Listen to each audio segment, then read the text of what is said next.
And we want to take you now to the Pentagon, where Defense Secretary Pete Hegseth and the chairman of the Joint Chiefs of Staff are speaking live. Let's listen in. First, we are only 4 days into this. Metrics are shifting, dust is settling, and more forces are arriving. It's very early.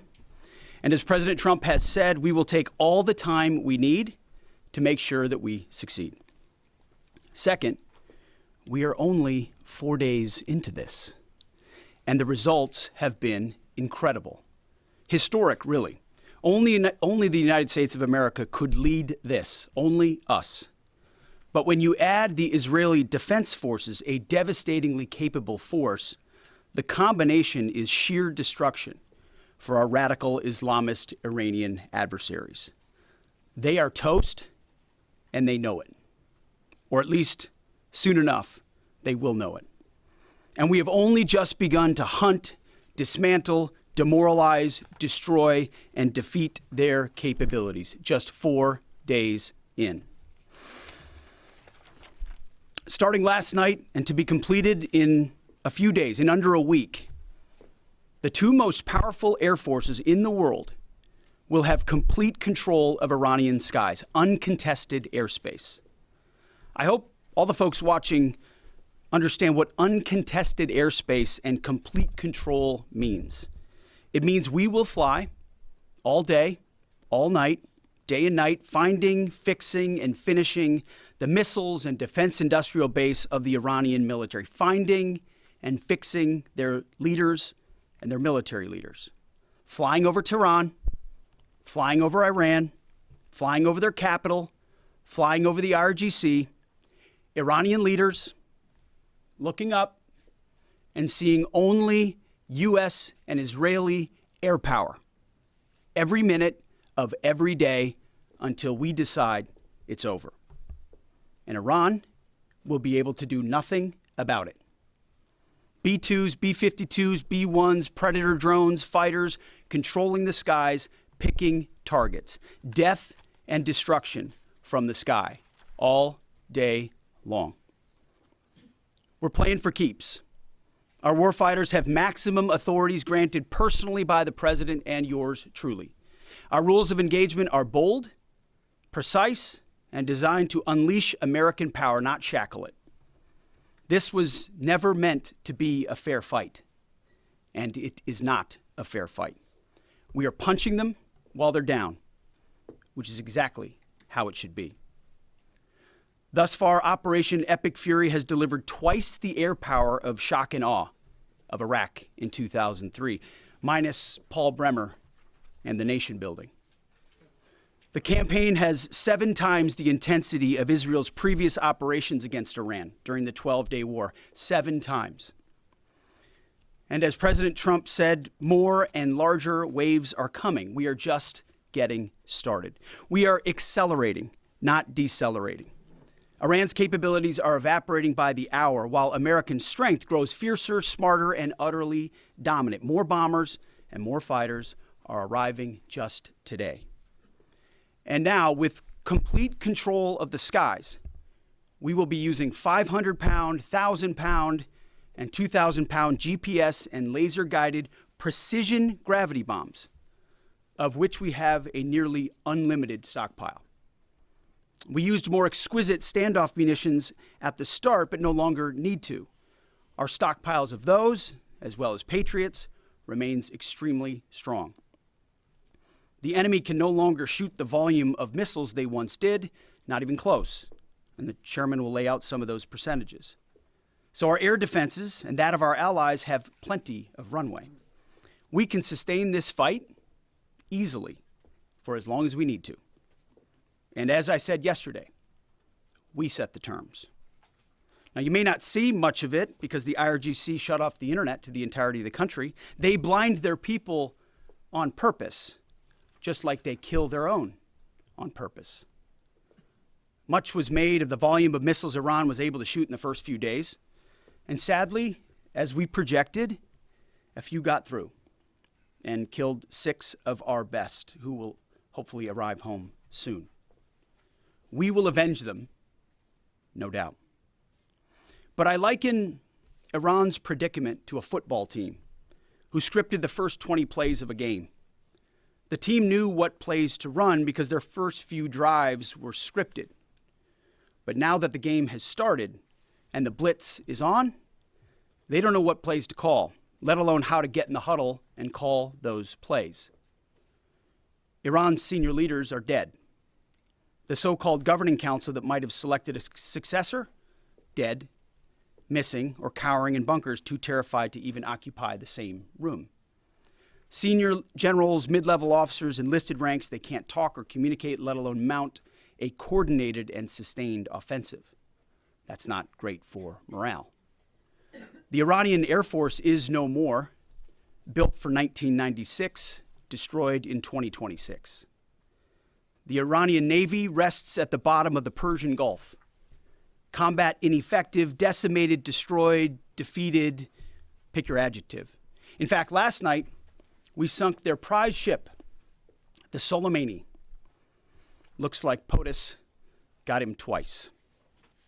Their Navy, not a factor. Pick your adjective, it is no more. In fact, yesterday, in the Indian Ocean, and we'll play it on the screen there, an American submarine sunk an Iranian warship that thought it was safe in international waters. Instead, it was sunk by a torpedo. Quiet death. The first sinking of an enemy ship by a torpedo since World War II. Like in that war, back when we were still the War Department, we are fighting to win. Also, yesterday, the leader of the unit who attempted to assassinate President Trump has been hunted down and killed. Iran tried to kill President Trump, and President Trump got the last laugh. Now, this is not a mission accomplished situation. This is simply a reality check. The combination of U.S. and Israeli intelligence and combat power will control Iran, and will control it soon. Sure, Iran will still be able to shoot some missiles, and still be able to launch one-way attack drones at civilian targets, and their proxies will attempt to attack our embassies, bases, and soft targets. They are terrorists, after all, and they need to target civilians because they can't fight toe-to-toe. But we will find them, and we will kill them. This is what the fake news misses.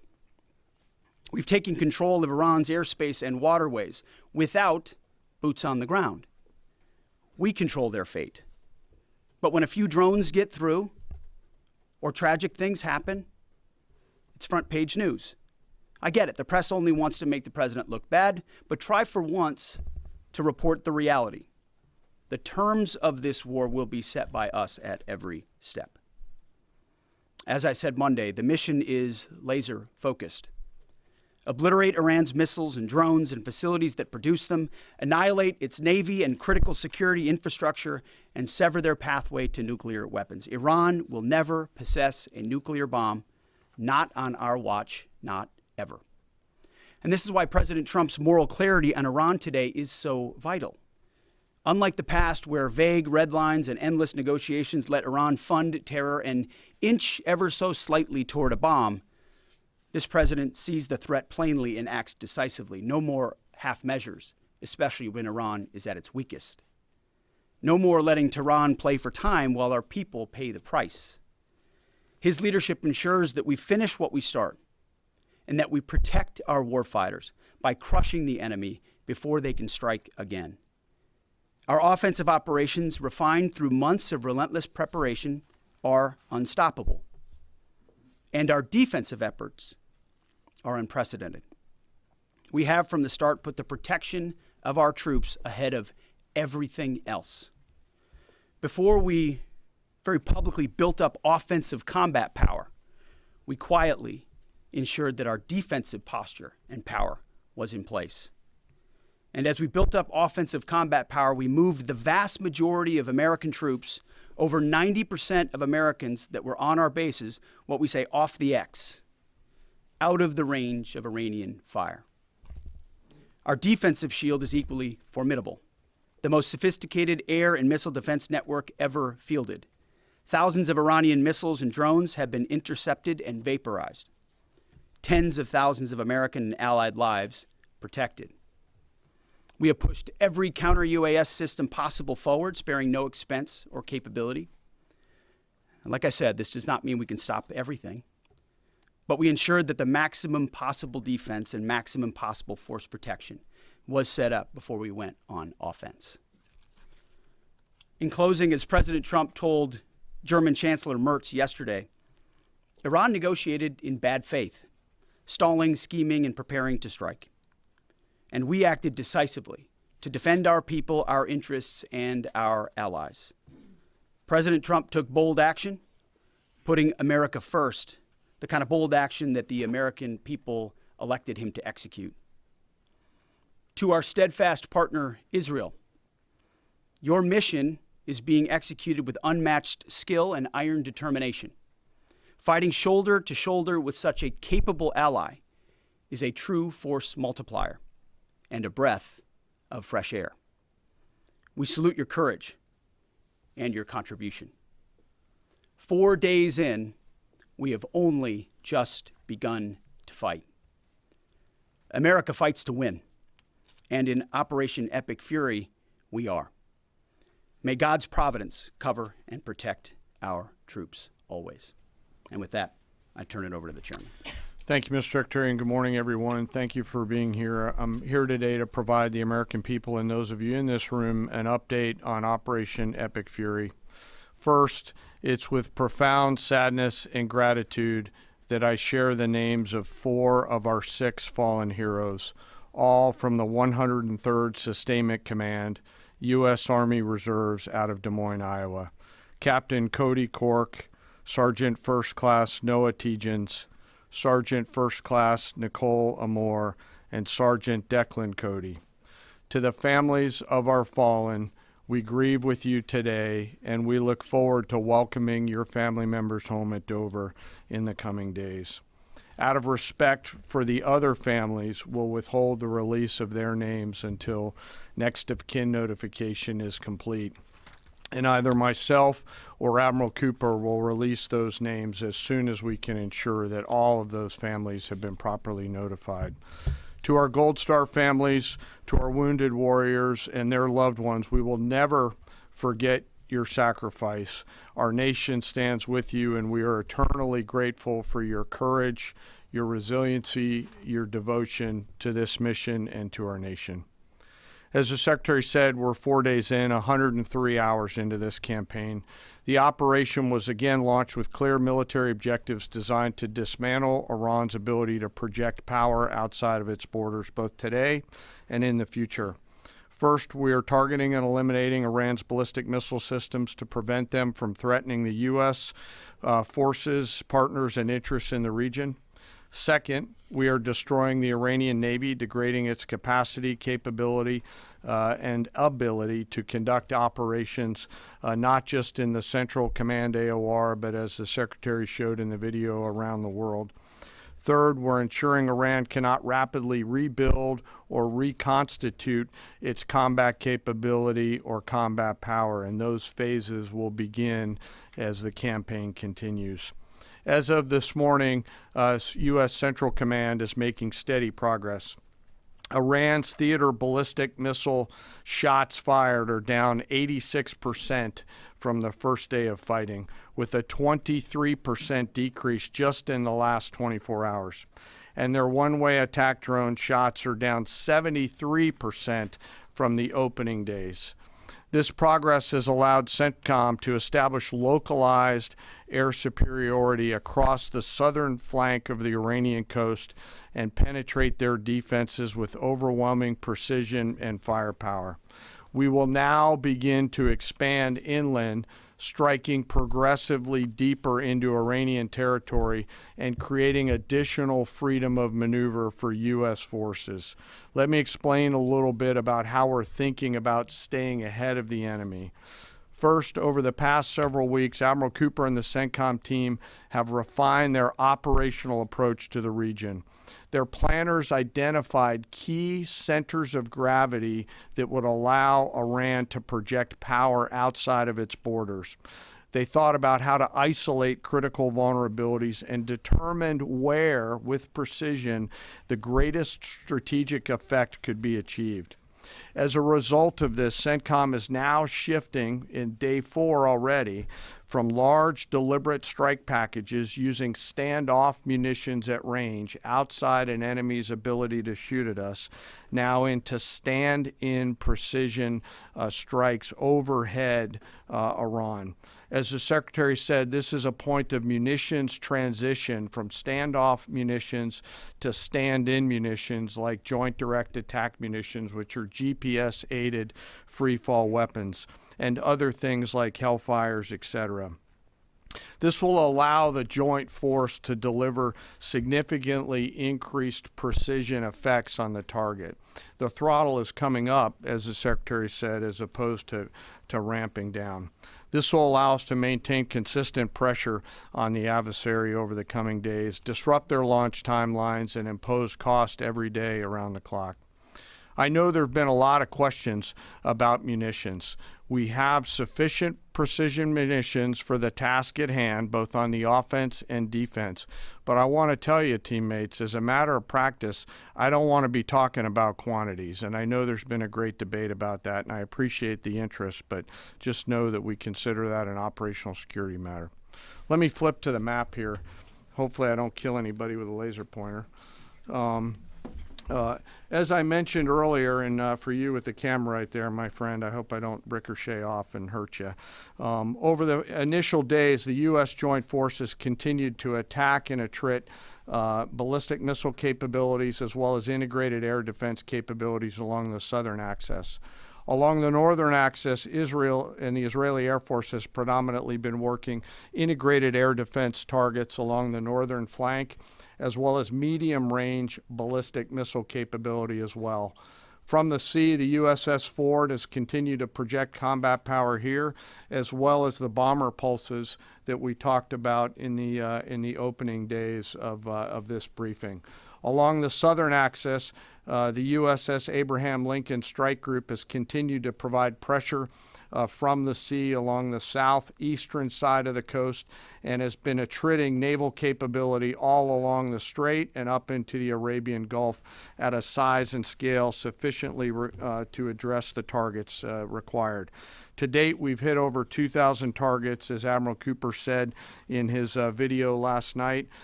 We've destroyed more than 20 Iranian naval vessels, including, in addition to the frigate outside of the area, one submarine, and effectively neutralized at this point in time Iran's major naval presence in theater out there.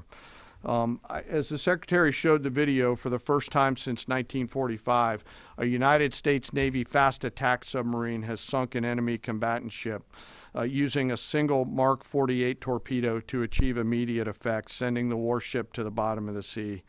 I want to remind everybody that this is an incredible demonstration of America's global reach. To hunt, find, and kill an out-of-area deployer is something that only the United States can do at this type of scale. Over the next 24 to 48 hours, CENTCOM will continue to strike infrastructure and naval capability, and will continue to assess our progress against the military objectives. It does take time for us to collect that information and to assess en route. Much of our intelligence, surveillance, and reconnaissance capability is currently hunting and killing ballistic missile launchers and one-way attack capability.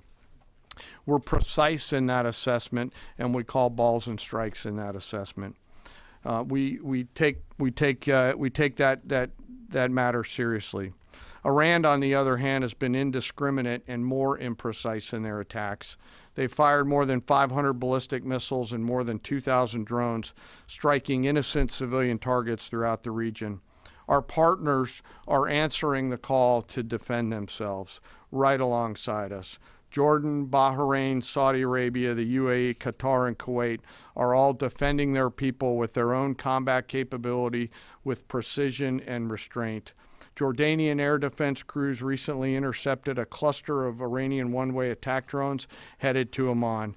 Bahrain's air defense forces shot down an inbound drone approaching Manama's maritime infrastructure, protecting both their population and critical shipping lanes. Saudi Patriot batteries stopped a salvo of ballistic missiles aimed at energy facilities near Dhahran. The UAE neutralized multiple drones targeting Abu Dhabi's industrial zone, demonstrating speed and precision. And Qatari fighters for the first time have shot down 2 Iranian bombers that were en route to their location. Together, these nations are helping to defend themselves and project power as required against the enemy. We're 100 hours in. It's still very early, as the Secretary said, but the balance is shifting. We've always got to remember that these operations are complex, dangerous, and far from over. Our soldiers, sailors, airmen, Marines, Guardians, and Coast Guardsmen remain in harm's way, and we must be clear-eyed that the risk is still high. This is combat. Let us never forget this. As we continue, I ask that we hold all of our deployed teammates in our thoughts, those standing the watch, flying the sorties, sustaining the fight, and carrying our nation's burden. And I'll stop where I started, and that's remembering our 6 fallen who will return home as soon as possible.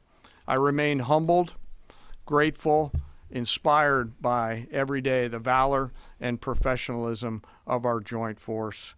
They are quiet professionals through and through, out there doing America's work through the day and through the darkness. And with that, I'll take your questions along with the Secretary.